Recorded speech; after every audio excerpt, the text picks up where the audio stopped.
All right, let's get into it. We're going to talk about a fascinating idea called the false summit effect. And honestly, it applies to anyone who's ever kicked off a big project, gotten kind of stuck, and just wondered how to actually get it over the finish line. Understanding this one thing might just change how you think about progress itself. You know how it starts, right? You get that flash of inspiration, that amazing idea for a book or a new business, whatever it is. You feel that jolt of excitement, and you're just sure you're onto something big. And while that feeling is pretty universal, what happens next is, well, often just as universal and a whole lot more frustrating.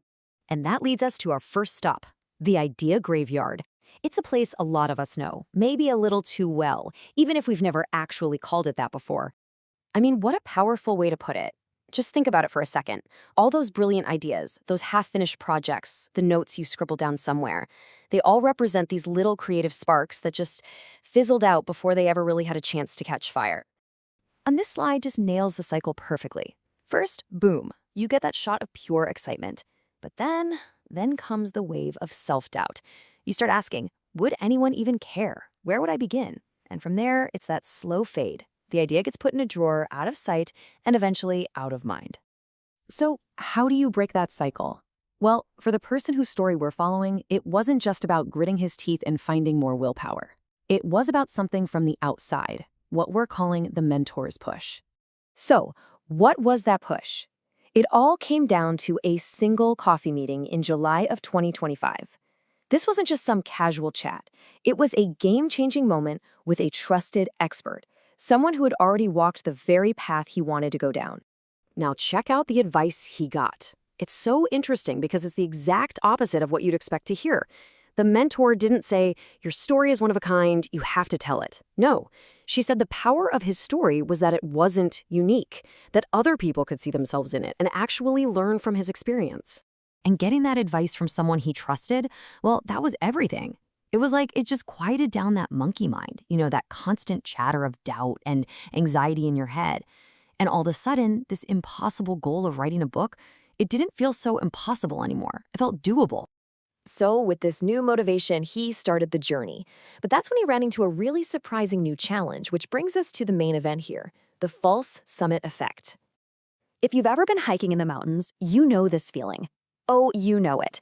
You see what looks like the very top, you're pushing hard, you're sweating, you finally get there, and you look up and realize the real summit is still way up ahead.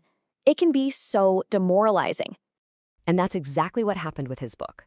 After all the research and outlining, he thought the hardest part was done. He figured, okay, now I just have to write. This should be the easy part.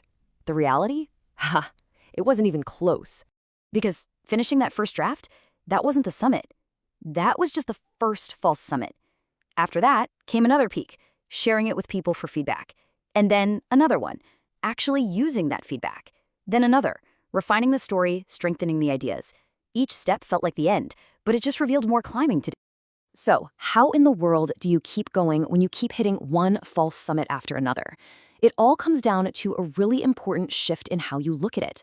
You have to start seeing these moments not as setbacks, but as a sign of progress. This is the big idea right here. That moment you hit a new, unexpected challenge. It is not a sign that you failed. In fact, it's the exact opposite. A false summit can only show up if you're actually moving forward, if you're making the climb. Think of it like a landmark on the trail, not a wall blocking your path. So let's be clear, each false summit is progress. Reaching one means you've already accomplished something huge. It's proof of how far you've come, even if the real peak is still a little ways off. And recognizing that, well, it changes everything.